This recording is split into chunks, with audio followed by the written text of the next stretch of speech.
Shoutout po sa ating lahat at your service, Mr. Wildlife TV.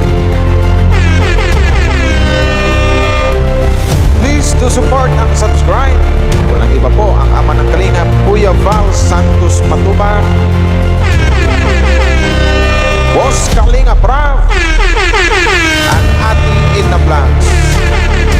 At please do support sa lahat po ng mga Kalingap charity vloggers or Kalingap partners. Once again, at your service, Mr. Wildlife TV, your Mr. Goodbye.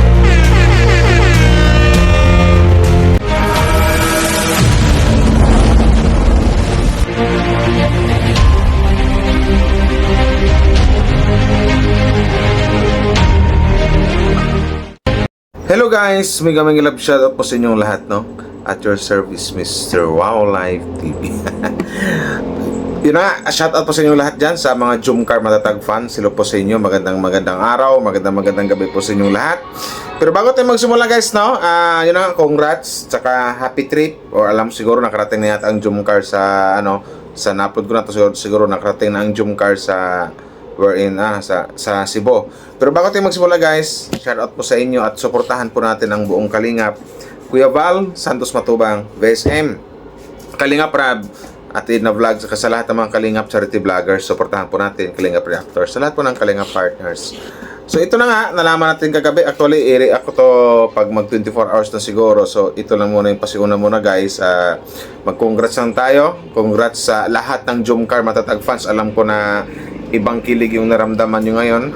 Doon sa nalaman nyo sa vlog ni Boss Kalingap Rap, sa upload niya, sa latest upload niya sa Jumcar last night, na yun na nga, na trip to Cebu ang Jumcar, na silang dalawa lang, na hindi kasama ang Kalingap. So ano yung masasabi nito, mag-date o something like na maganda na rin kasi yung ganun, at least makilala nila lalo ang kanilang makilala nila lalo ang isa't isa. So you know, nag-travel na yung magjowa, di ba? Nakakakilig lang, gano'n, di ba? Isang baby Carla, tsaka isang si Papa Joms. Kasi lang nga, sa comment section may nabasa lang kasi akong may mga fans na something like na masasabi nating hindi pa masyadong nagtiwala sa isang Papa Joms. Pero bago natin pag-usapan yan, doon lang muna sa na saludo ako sa doon sa bukod ni Kalingap Rap, sa magulang ni Carla, na andun yung ang laki ng tiwala nila kay Papa Joms, na pagkasama ni Carla, ang kanyang Papa Joms, ang kanyang love ay talagang kampante sila na okay yung anak namin pag si Papa Joms ang kasama. Kasi andun na yung nagtiwala nagtiwala ang mga magulang sa isang Papa Joms, sa magulang ni Carla, na safe yung kanilang anak, na pag si Joms ang kasama, na walang mangyaring ganito ganyan or something like na hindi mapapahamak. So yun na nga. So ando lang ako, natawa lang ko sa ibang mga fans kasi may comment kasi doon sa upload ni Boss Kalingap Rap, na unang comment niya ito na may isang lulaw, which is naintindihan ko naman siya, pero kasi sabi kasi niya doon na Papa Joms kisyo ganito ganyan, andito pa ngayon pero hindi ko lang bagitin ang kanyang pangalan, as a respect na lang din po, na saan ba yun dito,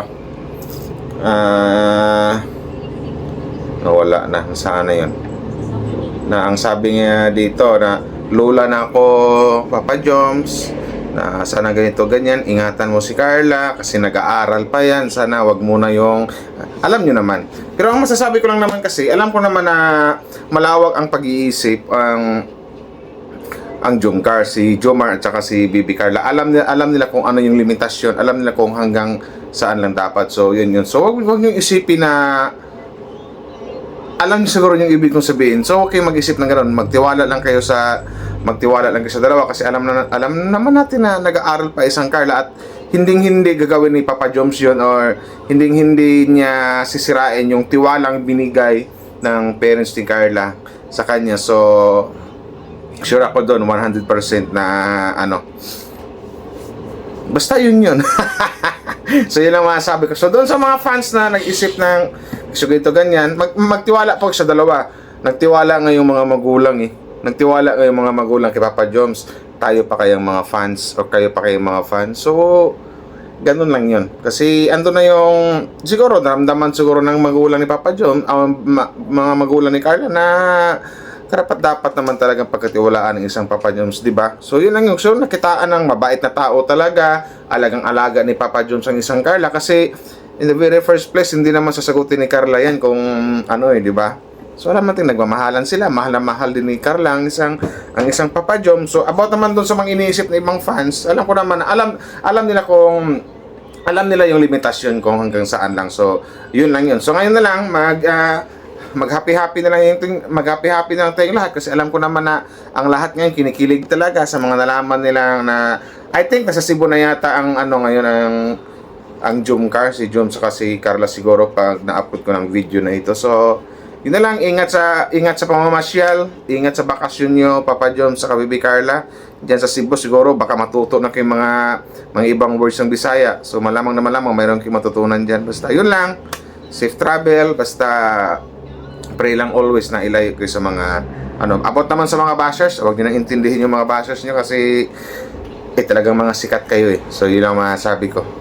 Basta huwag na intindihin yan, marami namang mga reactor magre-react dyan, ako pa muna dyan. yun lang, basta yun lang guys now. So mamaya siguro i-react natin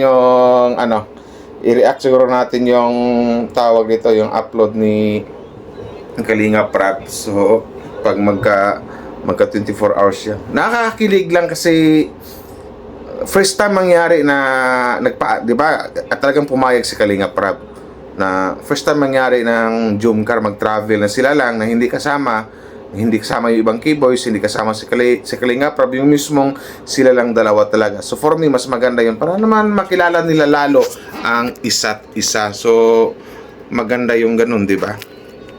Doon na yung first travel yata ng yan, Jomcar na sila lang dalawa, di ba? So, for me, okay na okay yun. Di ba?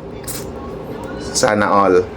Tsaka doon sa nag-sponsor pala doon sa pasalamatan po natin guys. Huwag po natin inuwin kasi dahil sa kanila, hindi nakapag-travel or nakapagliwaliw ang Jomcar. Nakapunta ng Cebu.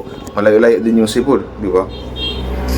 Doon naman sa mga nanay o sa mga lula na magtiwala lang po kay Papa Joms na hindi naman gagawin ni Papa Joms kung ano yung iniisip niya. So yun lang yun. Alam ng dalawa yung limitasyon nila. Basta trust lang kayo sa dalawa, lalo kay Papa Joms na hindi niya gawin na hindi niya kayang gawin yung or hindi niya kayang mawala yung tiwala ng magulang ni Carla sa kanya. Kasi alam natin na kung gaano kabait ang isang Papa Joms, kung gaano niya inalagaan ang isang Bibi Carla, kung gaano niya kamahal ang isang Bibi Carla Tsupolar. So yun na lang guys no, baka bukas siguro baka mag-live sila doon at alam ko naman na mag-vlog yata sila doon. Pero ang vlog na yun, kung mag-vlog man ang Jomcar doon sa Papa Joms, alam ko na